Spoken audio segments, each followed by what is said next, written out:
beelofneeti mootummaan akka meeshaa cabaatti nu laalee karaa irratti nu gadeera isin immoo nu fayyaddu namni fayyaddu eeggan karaa irraa nu kaasa sagalee nuuf ta'a beelofneerra eebonneerra manatti kan nu qabnu iddoo ciisichaa hin qabnu barannee karaa irratti kufne ogummaa osoo qabnu karaa irratti kufne an karaa irratti nu kuffise immoo nama dhuunfaa osoo hin taane qaama mootummaati mootummaan naannoo Oromiyaa sagalee keenya dhaga'uu dideera akka meeshaa cabaatti nu laaleera karoora beeyyii jechuun akka hooggantoota naannoo Oromiyaatti meeshaa cabaa faayidaa hin qabnedha. Kanaafuu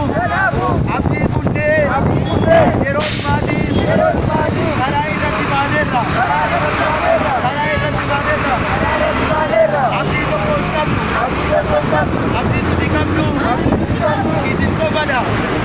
sagalee nuuf ta'a በጣም ተርበናል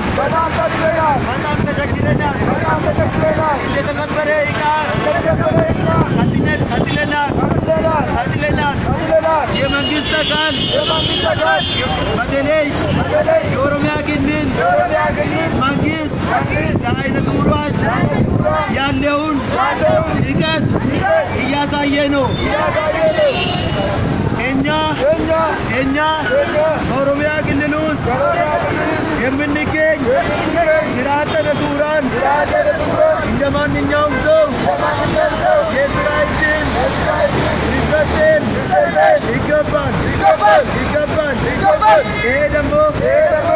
መብት ነው እንጂ በጎ አድራጎት አይደለም።